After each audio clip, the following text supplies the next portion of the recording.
নমস্কার, আশা করি সবাই ভালো আছেন। আমাদের চ্যানেলটি যারা দেখছেন, পছন্দ করছেন এবং সাবস্ক্রাইব করছেন তাদের অসংখ্য ধন্যবাদ। আপনাদের সাপোর্ট আমাদের অনেক দূর এগিয়ে নিয়ে যাবে। আজকে একটা বিখ্যাত ছবি নিয়ে কথা বলবো। এই ছবিটি কতটা ভালো বা খারাপ সেটা মানুষ প্রমাণ করে দিয়েছে অলরেডি অনেক আগে। তাই আজকে আর এই ছবিটার যথার্থ বিশ্লেষণ না করে কেন ছবিটা হিট করেছে সেটা নিয়ে কথা বলি। এই ছবির পরতে পরতে লুকিয়ে আছে ইমোশনাল গ্রাফ, যার কারণে ছবিটা এতটা জনপ্রিয় হয়ে উঠেছিল। 1955 সালে ছবিটি হয়েছিল। ফাল্গুনী মুখোপাধ্যায়ের লেখা সন্ধ্যারা গল্প অবলম্বনে তৈরি হয়েছিল ছবিটি। তুমি চুপ করে রইলে কেন গোবিন্দরা? আপনি অন্যায় করেছেন এখানে এসে। অন্যায় করেছি? তুমি গান গাইছো, আমি তোমার গুরু। আমি স্বীকার করি। বললে স্বীকার করো না? না, স্বীকার করি। ছবিটির চিত্রনাট্য লিখেছিলেন নৃপেন্দ্র কৃষ্ণ চ্যাটার্জি এবং সুধীর মুখার্জির প্রযোজনা এবং পরিচালনায় তৈরি হয়েছিল ছবিটি। ছবিটির নাম সাপ মোচন। এই ছবিটির শ্রেষ্ঠাংশে অভিনয় করেছেন সুচিত্রা সেন, পাহাড়ি সান্যাল, উত্তম কুমার, কমল মিত্র, বিকাশ রায় প্রমুখ। শোনো গোবিন্দরাম, যদি সত্যি আমি তোমার গুরু হই, তাহলে আজ এই সকলের সামনে আমি তোমায় অভিশাপ দিয়ে যাচ্ছি। যে বিদ্যার দম্ভে তুমি আজ আমাকে এইভাবে অপমান করলে, শুধু তুমি নাও, তোমার বংশের যে কেউ সঙ্গীত চর্চা করবে, হয় তার অকাল মৃত্যু হবে, না হলে সে সারা জীবন পঙ্গু হয়ে থাকবে।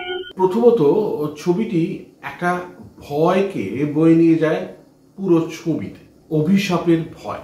গল্পটা আপনাদের ছোট করে বলে রাখি। একজন গায়ক এক জমিদারের বাড়িতে সঙ্গীতানুষ্ঠান করছিলেন। সেখানে তার গুরুদেব পৌঁছায়। গায়কের গুরুদেবকে তিনি অস্বীকার করেন এবং অপমান করেন। অপমানে ক্রুদ্ধ হয়ে গুরুদেব বলেন তার পরিবারের যে কেউ সঙ্গীতের সঙ্গে নিজেদের জড়াবে তারা নয় পঙ্গু হয়ে যাবে, নয় অকালে প্রাণ হারাবে।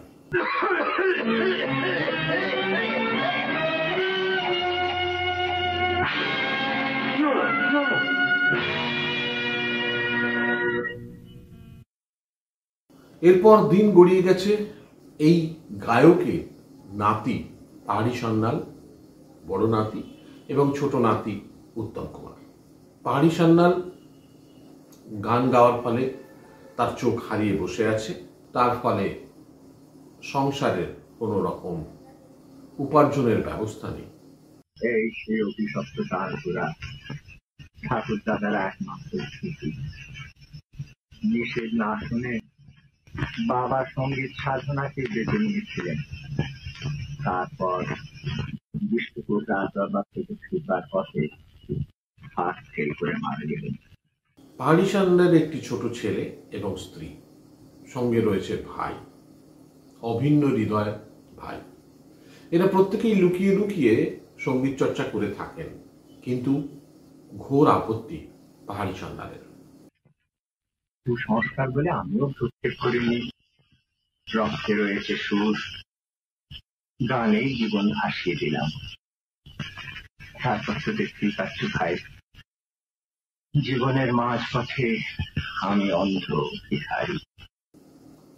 তার ফলে নিজের বাবার বন্ধু কমল মিত্রের কাছে কলকাতায় পাঠায় উত্তম কুমারকে।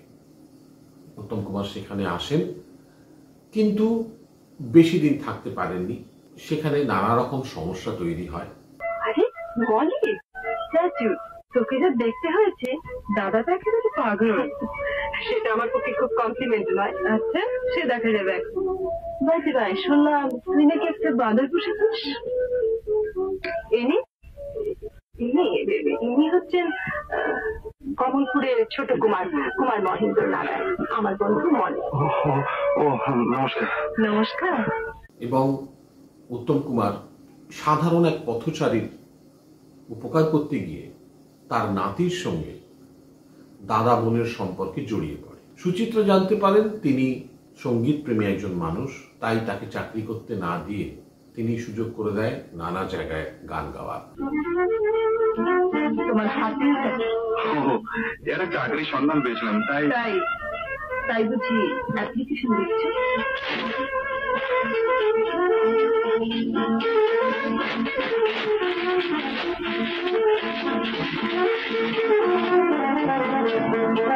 ততদিনে বড় গায়ক হয়ে উঠেছে উত্তম কুমার।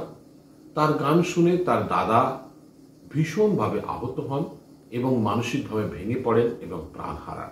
ইতিমধ্যে যে পথচারীকে তিনি বাড়িতে পৌঁছে দিয়েছিলেন, যার নাতির সঙ্গে দাদা এবং বোনের সম্পর্ক তৈরি হয়েছিল, তিনি চলে আসেন উত্তম কুমারের মেস বাড়িতে।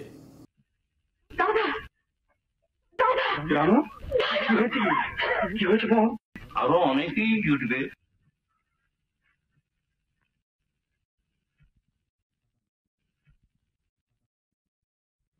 কাঁদবেন, আমি রয়েছি, ভয় কিসের? সত্যি বলছো? কমল মিত্রের বাড়ি ছেড়ে যেখানে উত্তম কুমার গিয়ে উঠেছিলেন, সেই মেস বাড়ি থেকে অসুস্থ হয়ে তারা চলে যায় চণ্ডীপুরে।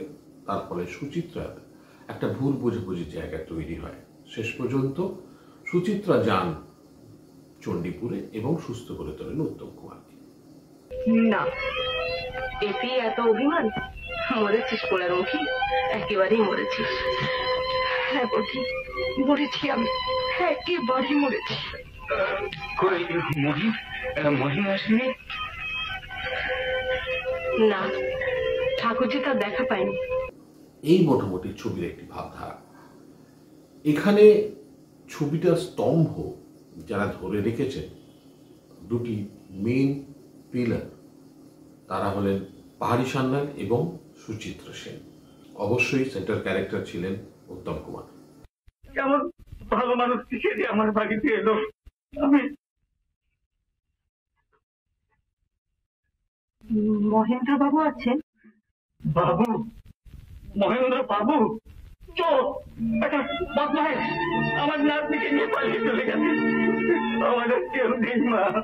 এটা হিট করার কারণ, প্রথম যে কারণটা সেগুলো পরে বলবো, আগে এই কারণটা বলে রাখি। এই ছবিতে সঙ্গীতে ছিলেন হেমন্ত মুখোপাধ্যায় এবং হেমন্ত মুখোপাধ্যায়ের কণ্ঠে যে কটি গান গাওয়া হয়েছিল, সব কটি গান এই ছবিতে হিট। যার ফলে এই ছবিটা হিট হওয়ার 50%, বাদ বাকি 50% ছবি স্ক্রিপ্ট এবং ডায়লগ এবং পরিচালনা। আমরা ধারণা করতে পারি না কেমন করে একজন নিয়ম ম্যান এমনি ভাবে আপনাকে যে রাত্রে এইভাবে ঠকাতে পারে। আমরা তো দেখেছি, তার জন্য আপনি কি করেছেন। তারপরে বাদ বাকিটুকু অভিনয়। প্রথমতই বলতে হবে যে গল্পটা ভীষণ আবেগপ্রবণ গল্প। প্রথম থেকেই একটা অভিশাপের ছায়া নেমে আসে উত্তম কুমারদের পরিবারে। এক সর্বহারা পরিবার, যেখান থেকে একটা আনসার্টেন জার্নি তৈরি হচ্ছে। উত্তম কুমার কলকাতায় আসছে। এবার উত্তম কুমার কলকাতায় আসছে, সেখানে সুচিত্রার সঙ্গে একটা সম্পর্ক তৈরি হয়েছে বা হচ্ছে। সেখানে বাদ সাজছে বিকাশ রায়। নাইস টুডে, ঠিক আগের মতো। আমিও ভালো ফিল করছি, ঠিক আগের মতো। Good good.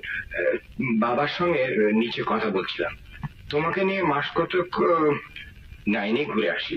এখানে গ্রাফটা আবার একটু আনসার্টেন হচ্ছে, মানুষের মনে একটা দ্বন্দ্ব তৈরি হচ্ছে।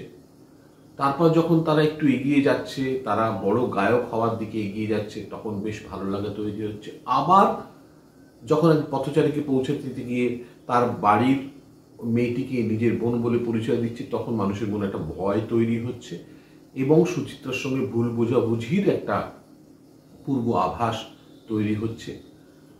এবং তারপরে নিজে গায়ক হয়ে ওঠায়, তার দাদা মারা যাচ্ছে, এগেইন একটা প্রচন্ড শক।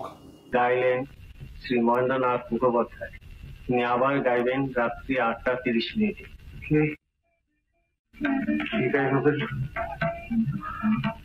মহিন গাইবে। মহিন গান গেয়ে কলকাতাকে একেবারে মাত করে দিয়েছে। এবং সুচিত্রা হয়তো বিকাশ রায়কে বিয়ে করবেন বলে ঠিক করে ফেলেছে। সেই অবস্থায় কি হবে, একটা দোলচালে চলেছে ছবিটা। এবং শেষ পর্যন্ত গিয়ে সুচিত্রা চণ্ডীপুরে পৌঁছান এবং অসুস্থ উত্তম কুমারকে ভালো করে তোলেন এবং যে তানপুরা নিয়ে গান করেছিলেন একদিন তার দাদু জমিদার পরিবারে, সেই তানপুরাটা ভেঙে ফেলেন। এই সাপমোচনের মেন এলিমেন্ট বা সাপমোচনকারী যিনি, তিনি কিন্তু সুচিত্রা সেন।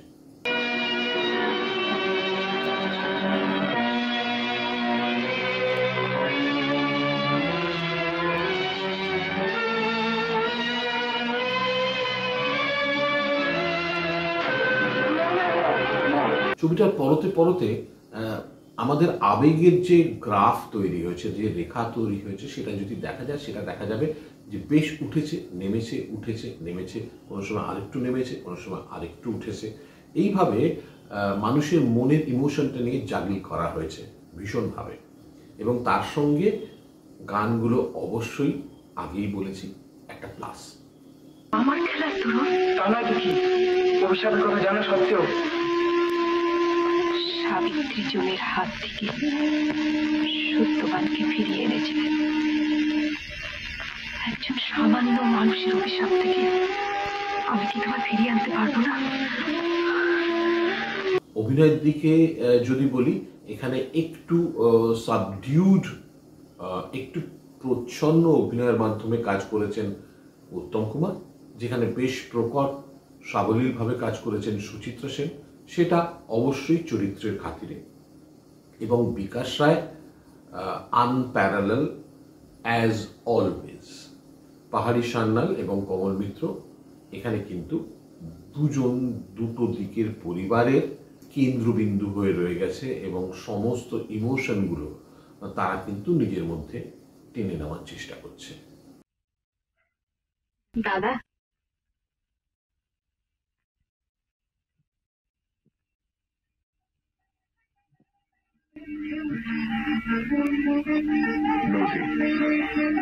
শেষ পর্যন্ত তোমার আশীর্বাদই জয়ী হলো। আমার আশীর্বাদে পুরাইনি ভাই, মাধুরীর ভালোবাসা। সমস্ত কিছু মিলিয়ে অসাধারণ ছবি। ছবিটা ইউটিউবে পেয়ে যাবেন, অবশ্যই দেখবেন, কারণ ছবিটা একটা মন ভালো করা ছবি। ছবিটা দেখতে বসলে প্রথম দিক থেকে হয়তো মন খারাপ হবে, তারপর মনটা নিংড়ে নেবে বা চিপড়ে নেবে, তারপরে কিন্তু আবার বেশ ভালো লাগায় ভরিয়ে দেবে ছবিটা। এই বাড়ি বুঝি তোমার নাম? তার আগে তুমি আমার কথার জবাব দাও। কেন তুমি আমাকে জানাওনি তোমার অসুখের কথা? কেন আমাকে একটা খবর দাওনি?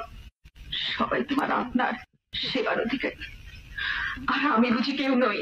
তাই অবশ্যই দেখবেন এবং নিজের মতামত আমাদের জানাবেন। আজ এই পর্যন্তই, আসবো আগামী পর্বে। ভালো থাকবেন, নমস্কার।